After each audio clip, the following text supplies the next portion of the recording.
Hi all, welcome to I plus. ഞാൻ അക്ഷര.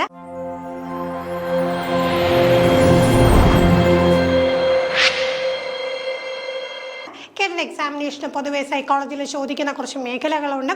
ഒരു ചോദ്യം അതുപോലെ തന്നെ റിപ്പീറ്റ് ചെയ്ത് പിന്നെയും ചോദിക്കുമെന്നല്ല, ഒരേ കൺസെപ്റ്റ് തന്നെ പല രീതിയിലായിട്ട് ചോദിക്കാറുണ്ട്. അത്തരത്തിലുള്ള 5 ചോദ്യങ്ങളാണ് ഇന്ന് നമ്മൾ ഡിസ്കസ് ചെയ്യാനായിട്ട് പോകുന്നത്. തീർച്ചയായിട്ടും ഈ 5 ചോദ്യങ്ങളിൽ എത്ര ചോദ്യങ്ങളുടെ ഉത്തരം നിങ്ങൾക്ക് കണ്ടെത്താൻ സാധിച്ചു എന്ന് കമൻറ്റ് ചെയ്യാൻ മറക്കരുത്. ആദ്യത്തെ ചോദ്യത്തിലേക്ക് കടക്കാം. Recently, there have been conscious effort to include stories in curriculum where father is involved in household works and mother is doing adventure activities. This move is important because വളരെ റെലവൻ്റ് ആയിട്ടുള്ള ഒരു ചോദ്യമാണല്ലേ. നമ്മുടെ ഇപ്പോഴത്തെ മത്സര പരീക്ഷകളിലും ക്വാളിഫയിങ് എക്സാമിനേഷൻസിലും ഒക്കെ ടീച്ചിങ്ങുമായിട്ട് ബന്ധപ്പെട്ട മേഖലയൊക്കെ നോക്കുമ്പോഴത്തേക്ക് ഇതുപോലെ കുറച്ച് പുതിയ ചോദ്യങ്ങളൊക്കെ നമുക്ക് കാണാൻ കഴിയുമല്ലേ. നമ്മുടെ സമൂഹത്തിൽ വന്ന മാറ്റങ്ങൾ തീർച്ചയായിട്ടും നമ്മുടെ സിലബസിലും ക്വസ്റ്റ്യൻ പേപ്പറിലും ഒക്കെ റിഫ്ലക്റ്റ് ചെയ്യുന്നതാണ്. അപ്പോൾ ഇവിടെ എന്താണ് പറഞ്ഞേക്കുന്നത്? ഇപ്പോൾ കോൺഷ്യസ് ആയിട്ടുള്ള ഇഫോർട്ടോട് കൂടിയുള്ള സ്റ്റോറീസ് നമ്മൾ ടെക്സ്റ്റ് ബുക്കുകളിൽ വന്ന് തുടങ്ങി. എന്താണ് ഹൗസ് ഹോൾഡ് വർക്ക്സ് ഫാദർ ചെയ്യുന്നു, അതേപോലെ മദർ എന്താണ് അഡ്വഞ്ചർ ആക്ടിവിറ്റീസ് ചെയ്യുന്നു.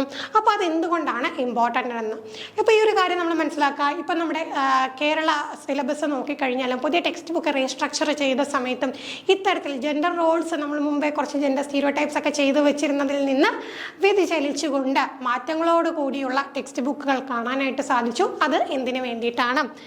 It aims to strengthen gender bias, it aims to eliminate gender stereotyping, it aims to encourage gender constancy, it aims to increase gender discrimination. അപ്പോൾ നോക്കിക്കേ, already എന്താണ് ആ question പറഞ്ഞപ്പോൾ തന്നെ നമുക്ക് കണക്ട് ചെയ്യാൻ പറ്റി. ഇതിൽ എന്താണ് മാറ്റിക്കൊണ്ടുവരുന്നത്?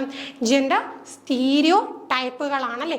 ഒരു ജെൻഡറിൽപ്പെട്ട വ്യക്തി എങ്ങനെ പെരുമാറണം, എങ്ങനെയാണ് ബിഹേവ് ചെയ്യേണ്ടത്, എങ്ങനെ ബിഹേവ് ചെയ്യാൻ പാടില്ല എന്നൊക്കെ എന്താണ് കുറേ മുൻധാരണകൾ സമൂഹം കൽപ്പിച്ചു കൊടുക്കുന്നു.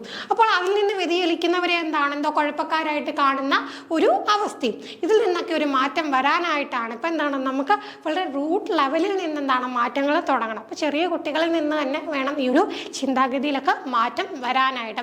അപ്പോൾ അതിന് വേണ്ടിയിട്ടാണ് ഇത്തരം സ്റ്റോറീസൊക്കെ ഇൻക്ലൂഡ് ചെയ്തിട്ടുള്ളത്. നമുക്കറിയാം ഇപ്പം കുക്കിങ്ങും ക്ലീനിങ്ങും ഒക്കെ ജെൻഡർ റോൾസ് എന്ന് വിശ്വസിച്ചിരുന്ന ഒരു കാലത്ത് നിന്ന് ഇതൊക്കെ ലൈഫ് സ്കിൽസ് ആണ് എന്ന് മനസ്സിലാക്കി വരുന്ന ഒരു സമൂഹമാണ്. എല്ലാ ജോലിയും എല്ലാവർക്കും ചെയ്യാവുന്നതാണ് അല്ലേ. ഈ പറഞ്ഞ പോലെ ഹൗസ് ഹോൾഡ് ആക്ടിവിറ്റീസ് എപ്പോഴും മദറിന് വേണ്ടിയും അതുപോലെ അഡ്വഞ്ചറസ് ആക്ടിവിറ്റീസ് ഫാദറിന് വേണ്ടിയിട്ടുമല്ല. ഇത് എല്ലാവർക്കും എന്തും ചെയ്യാം എന്നുള്ള ഒരു കാര്യം നമുക്ക് പുതിയ കുട്ടികൾക്ക് പകർന്നു കൊടുക്കാനായിട്ടാണ് ഇത്തരം മാറ്റങ്ങൾ വന്ന് it aims to eliminate gender stereotyping. Gender bias എന്ന് പറഞ്ഞാൽ ഈ വേർതിരിവാണ്, ജെൻഡറിന്റെ പേരിലുള്ള വേർതിരിവാണ്. അപ്പോൾ ഇവിടെ സ്ട്രെങ്തൻ ജെൻഡർ ബയാസ് എന്ന് പറഞ്ഞുകൊണ്ട് ആ ഒരു ഓപ്ഷൻ തെറ്റായി. ജെൻഡർ കോൺസ്റ്റൻസി കോൺസ്റ്റന്റ് ആയിട്ട് ജെൻഡർ ഇങ്ങനെ തന്നെയാണ് എന്ന് പറഞ്ഞു നിൽക്കുന്ന ആ ഒരു പരിപാടി ഇവിടെ തെറ്റാണ്. Increase gender discrimination. അപ്പോൾ ജെൻഡർ ഡിസ്ക്രിമിനേഷൻ എന്ന് പറയുമ്പോൾ വേർതിരിവ്. അപ്പം അതും നമുക്കിവിടെ വരുന്ന ഓപ്ഷൻ അല്ല. അപ്പോൾ correct answer it aims to eliminate gender stereotyping. Next question, according to Vygotsky, when adults adjust the support to extend the child's current level of performance, it is called. അപ്പോൾ സ്ഥിരം കാണുന്ന ഒരു ചോദ്യമാണല്ലേ വൈഗോട്സ്കി ആയിട്ട് ബന്ധപ്പെട്ടും. പക്ഷേ നമുക്കൊരു കുഴപ്പമുണ്ട്. വൈഗോട്സ്കിയെ കണ്ടു കഴിഞ്ഞാൽ ഓപ്ഷനിൽ ZPD ഉണ്ടെങ്കിൽ, സോൺ ഓഫ് പ്രോക്സിമൽ ഡെവലപ്മെൻറ്റ് ഉണ്ടെങ്കിൽ പെട്ടെന്ന് അത് കയറി മാർക്ക് ചെയ്യാനുള്ള ഒരു ടെൻഡൻസി. അപ്പോൾ അങ്ങനെ ടെൻഡൻസി തോന്നിയവർക്ക് വേണ്ടിയിട്ടാണ് ഈ ചോദ്യം ഇവിടെ ഇൻക്ലൂഡ് ചെയ്തിട്ടുള്ളത്. നോക്കിക്കും, ഇവിടെ എന്തിനെക്കുറിച്ചാണ് ചോദിച്ചേക്കുന്നത്? അഡൽട്സ് അഡ്ജസ്റ്റ് സപ്പോർട്ട് എന്ത് ചെയ്യുന്നു? അഡൽട്സ് സപ്പോർട്ട് അഡ്ജസ്റ്റ് ചെയ്യുന്നു. എന്തിനു വേണ്ടിയിട്ടാണ്? കുട്ടിയുടെ കറണ്ട് ലെവൽ ഓഫ് പെർഫോമൻസിൽ നിന്ന് കുറച്ചും കൂടെ ഉയർത്തി കൊണ്ടുവരാനായിട്ടും ആ കൊടുക്കുന്ന സപ്പോർട്ടിൻ്റെ പേരാണ് ചോദിച്ചിട്ടുള്ളത്. ഓപ്ഷൻസ് നോക്കാം. Discovery learning, zone of proximal development, scaffolding, ഇൻ്റെ സബ്ജക്റ്റിവിറ്റി. നോക്കിക്കുകയും അപ്പോൾ അത്തരത്തിൽ കൊടുക്കുന്ന ഹെൽപ്പിന് നമ്മൾ എന്താ പറയുന്നത്? നമ്മളെ കൈത്താങ്ങെന്ന് പറയുമല്ലേ. എന്താണ് കൈത്താങ്ങ? സ്കഫോൾഡിംഗ് ആണ്. അപ്പോൾ എന്താണ് ഈ സോൺ ഓഫ് പ്രോക്സിമൽ ഡെവലപ്മെൻറ്റ് എന്ന് പറഞ്ഞു കഴിഞ്ഞാൽ അത് ആ ഒരു ഡിഫറൻസ് ആണ്.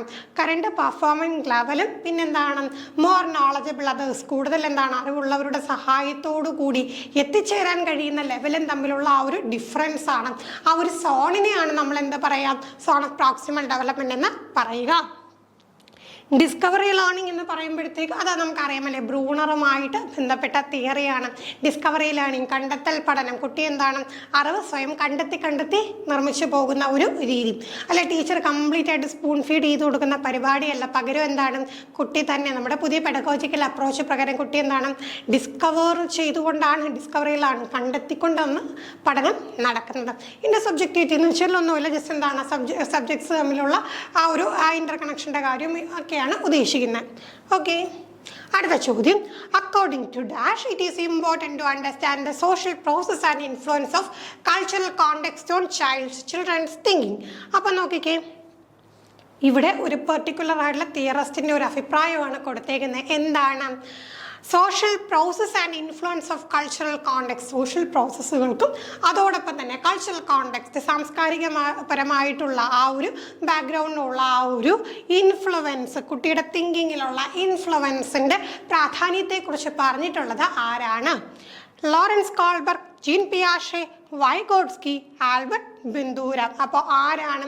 നമുക്കറിയാമല്ലേ ഈ പറഞ്ഞ സോഷ്യൽ കോണ്ടെക്സ്റ്റിൻ്റെ പ്രാധാന്യം. അതോടൊപ്പം പ്രത്യേകം ശ്രദ്ധിക്കുക, കൾച്ചറൽ കോണ്ടെക്സ്റ്റ്. അവിടെ തന്നെ നമ്മൾ പഠിച്ചല്ലേ കൾച്ചറൽ ടൂൾസ്, സാംസ്കാരിക ഉപകരണങ്ങൾ എന്നൊക്കെ പറഞ്ഞുകൊണ്ട് നമ്മൾ പഠിച്ചിട്ടുണ്ട്. ആരുമായി ബന്ധപ്പെട്ടിരിക്കുന്നു?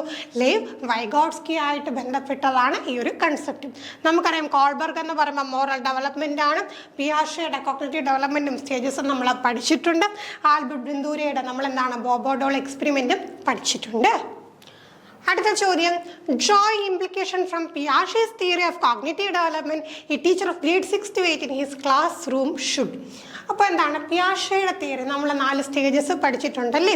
സെൻസറി, മോട്ടോ സ്റ്റേജ്, അങ്ങനെ formal operation, pre operation, concrete ഓപ്പറേഷനൊക്കെ നമ്മൾ പഠിച്ചു. അപ്പോൾ എന്താണ് കൃത്യമായിട്ട് ഓരോ സ്റ്റേജിലും അതിൻ്റേതായിട്ടുള്ള മൈൽ സ്റ്റോൺസ് ഒക്കെ ഉണ്ടെന്നൊക്കെ നമുക്കറിയാം. ഓരോ പ്രത്യേക ക്യാരക്ടറിസ്റ്റിക്സ് ഉണ്ടെന്ന് നമുക്കറിയാം. അപ്പോൾ ചില സമയത്ത് എന്താണ് അതിൽ നിന്നുള്ള ചോദ്യങ്ങളായിരിക്കും. അപ്പോൾ ആ ഒരു കാര്യം എന്താണ് പലർക്കും ഡൗട്ട് വരുന്നതാണ്. പെട്ടെന്ന് കേൾക്കുമ്പം ഒരു കൺസെപ്റ്റ് കേൾക്കുമ്പം ഈഗോസെൻട്രിസം അല്ലെങ്കിൽ അനിമിസം അല്ലെങ്കിൽ ഹൈപ്പോത്തറ്റിക്കോ ഡിഡക്റ്റീവ് റീസണിങ് ഇങ്ങനെയൊക്കെ കേൾക്കുന്ന സമയത്ത് പെട്ടെന്ന് എന്താണ് അയ്യോ ഇത് ഏത് സ്റ്റേജിലാണ് വരുന്നതെന്ന് കണക്ട് ചെയ്യാനുള്ള ഒരു ബുദ്ധിമുട്ട് വരും. കൃത്യമായിട്ട് നിങ്ങൾ എഴുതി തന്നെ പഠിക്കുക. മറന്നു പോകുന്ന ഒരു കൺസെപ്റ്റാണ് പിയാഷെയും അദ്ദേഹത്തിൻ്റെ സ്റ്റേജുകളും. അപ്പോൾ എന്താണ് കൃത്യമായിട്ട് എഴുതി തന്നെ പഠിക്കാം. ഇവിടെ റിലേറ്റീവ്ലി എളുപ്പമുള്ള ഒരു ചോദ്യമാണ് ചോദിച്ചേക്കുന്നത്. പിയാഷെയുടെ സ്റ്റേജുകളെ കുറിച്ച് എന്താണ് ഡീപ്പായിട്ട് അറിയത്തില്ലെങ്കിൽ പോലും ജസ്റ്റ് ലോജിക്ക് ഉപയോഗിച്ച് നമുക്ക് ഇതിൻ്റെ ഉത്തരം കണ്ടെത്താൻ പറ്റുമെന്ന് നോക്കാം. അപ്പോൾ നോക്കി ഇവിടെ കൊടുത്തേക്കുന്ന ക്ലാസ് ഏതാണ്? ക്ലാസ് 6 to 8 ആണ് കൊടുത്തേക്കുന്നത്. അപ്പോൾ അങ്ങനെയാണെങ്കിൽ പിയാഷെയുടെ തിയറി പ്രകാരം ക്ലാസ് റൂമിൽ എന്തായിരിക്കണം? ഇപ്പോൾ 6 to 8 എന്ന് പറയുമ്പോൾ കുട്ടികളുടെ ഒരു ഏജ് ഗ്രൂപ്പ് എവിടെ എത്തിയെന്ന് നമുക്ക് അറിയാം. അപ്പോൾ സ്റ്റേജ് നോക്കി പോയില്ലെങ്കിൽ പോലും നമുക്ക് ഉത്തരം കണ്ടുപിടിക്കാം. Discourage use of logical arguments, present problems that require reasoning-based solution, use only concrete materials to teach a concept, relies only on prescribed syllabus. എന്നാൽ ലോജിക്കൽ ആർഗ്യുമെൻറ്റിനെല്ലാം കംപ്ലീറ്റ് ഡിസ്കറേജ് ചെയ്യുക. അല്ലെങ്കിൽ എന്താണ് കുട്ടിക്ക് റീസണിങ് ബേസ്ഡ് സൊല്യൂഷൻ, റീസണിങ് ചെയ്യാൻ കഴിഞ്ഞ് ആ സൊല്യൂഷനിലോട്ട് എത്തിത്തീരുന്ന തരത്തിലുള്ള problems കൊടുക്കുക. പിന്നെന്താണ് ജസ്റ്റ് കോൺക്രീറ്റ് മാത്രം കൊടുക്കുക. അപ്പോൾ അബ്സ്ട്രാക്റ്റ് ആയിട്ട് അവരുടെ കൺമുന്നിലുള്ള കാര്യങ്ങൾ മാത്രം എന്താണ് അവരെ പഠിപ്പിക്കും. പ്രായം ഓർക്കണം 6 to 8 സ്റ്റാൻഡേർഡ് ആണ്. റിലൈസ് ഓൺലി ഓൺ പ്രിസ്ക്രൈബ്ഡ് സിലബസ്. സിലബസിൽ ഇങ്ങനെ എന്താണ് അടിയുറച്ച് മുന്നോട്ട് പോകാം. അപ്പോൾ തന്നെ നമുക്ക് ഉത്തരം കിട്ടിക്കഴിഞ്ഞു. എന്താണ് 6 to 8 എന്നൊക്കെ പറയുമ്പോഴത്തേക്ക് അത്യാവശ്യം കുട്ടികളിലും ആ ഒരു കോഗ്നിറ്റീവ് ഡെവലപ്മെൻറ്റ് മുന്നോട്ടെത്തുന്ന സമയമാണ്. അങ്ങനെ വരുമ്പോൾ അവർക്ക് നമുക്ക് എന്താണ് കൊടുക്കേണ്ടത്? Present problem that require reasoning based solution. അപ്പോൾ ഇത്രയും ഞാൻ പറഞ്ഞു. അപ്പോൾ ഇത് വെച്ചിട്ട് നിങ്ങൾ എന്ത് കണ്ടെത്തണം? പിയാഷെയുടെ ഏത് സ്റ്റേജാണിത്, ഏത് സ്റ്റേജിലാണ് നമ്മൾ കുട്ടികൾക്ക് റീസണിങ് ബേസ്ഡ് സൊല്യൂഷൻസ് ഒക്കെ റിക്വയർഡ് ആയിട്ടുള്ള പ്രോബ്ലം കൊടുക്കുക എന്നത് നിങ്ങൾ പഠിച്ചിട്ടുണ്ടെങ്കിൽ തീർച്ചയായിട്ടും നിങ്ങൾക്ക് ഉത്തരം കണ്ടെത്താൻ പറ്റുക. നിങ്ങൾ കമൻറ്റ് ചെയ്യാം. Last question. The process by which children develop habits, skills, values and motives that make them responsible productive members of society is called. അപ്പോൾ നോക്കിക്കേ, നമ്മൾ ഈ നമ്മുടെ സോഷ്യൽ കൺസ്ട്രക്റ്റീവ്സും ഒക്കെ പഠിച്ചതാണ്. അപ്പോൾ അതുമായിട്ട് ബന്ധപ്പെട്ടിട്ടുള്ള ഒരു സംഗതി തന്നെയാണ്. വളരെ സിമ്പിളായിട്ടുള്ള ഒരു കൺസെപ്റ്റാണ്. എന്താണ് കുട്ടി ഹാബിറ്റ്സും സ്കിൽസും വാല്യൂസും മോട്ടീവ്സും എന്താണ് ഡെവലപ്പ് ചെയ്തുകൊണ്ട് സമൂഹത്തിൽ റെസ്പോൺസിബിൾ ആയിട്ടുള്ള പ്രൊഡക്റ്റീവ് ആയിട്ടുള്ള ഒരു മെമ്പറായി മാറുന്നതിന് പറയുന്ന പേരെന്താണ്? Socialisation, inclusion, mainstreaming, differentiation. അപ്പോൾ ആ പേരിൽ തന്നെ ഉണ്ടല്ലോ എന്താണ് സാമൂഹ്യവൽക്കരണമാണ്. എന്താണ് അത്? സോഷ്യലൈസേഷനാണ്. ഇൻക്ലൂഷൻ നമ്മൾ പഠിച്ചു, എല്ലാവരെയും ഒരുപോലെ ഒന്നിച്ച് കൊണ്ടുവരിക എന്നുള്ളത് വെച്ച് നമ്മൾ ഇൻക്ലൂഷൻ പഠിച്ചതാണ്. ഇൻക്ലൂസീവ് എഡ്യൂക്കേഷൻ നമ്മൾ പഠിച്ചതാണ്. മെയിൻ സ്ട്രീമിംഗ് എന്ന് പറഞ്ഞു കഴിഞ്ഞാൽ എന്താണ് മുഖ്യധാരയിലേക്ക് കൊണ്ടുവരാം. അപ്പോൾ എന്താണ് ഈ പാർശ്വവൽക്കരിക്കപ്പെട്ട അല്ലെങ്കിൽ അരികുവൽക്കരിക്കപ്പെട്ട മാർജിനലൈസ് ആയിപ്പോയ ആളുകളെയൊക്കെ നമ്മൾ എന്ത് ചെയ്യുന്നുണ്ട്? സമൂഹത്തിൻ്റെ മുഖ്യധാരയിലേക്ക് കൊണ്ടുവരാം. അതാണ് മെയിൻ സ്ട്രീം. ഡിഫറൻസിയേഷൻ എന്ന് വെച്ച് കഴിഞ്ഞാൽ ഈ ഒരു സംഗതി നമ്മൾ പഠിച്ച ഡിഫറൻസിയേറ്റഡ് ഇൻസ്ട്രക്ഷനിലാണ് നമ്മൾ പഠിച്ചത്. എന്താണ് ഓരോരുത്തർക്കും ഓരോ രീതി അനുസരിച്ചുള്ള പഠനം കൊടുക്കാനായിട്ട് നമ്മൾ ഡിഫറൻസിയേറ്റഡ് ഇൻസ്ട്രക്ഷൻ പഠിച്ചു. അപ്പോൾ അവിടെ എന്താണ് എല്ലാവർക്കും ഒരുപോലെയല്ല, പല തരത്തിൽ എന്നുള്ള അർത്ഥമാണ് ഡിഫറൻസിയേഷൻ ഉള്ളത്. അപ്പോൾ 5 ചോദ്യങ്ങളിൽ എത്ര ചോദ്യങ്ങളുടെ ഉത്തരം കണ്ടെത്താൻ സാധിച്ചു എന്ന് കമൻറ്റ് ചെയ്യാം. മറ്റൊരു വീഡിയോ നമുക്ക് വീണ്ടും കാണാം. Thank you.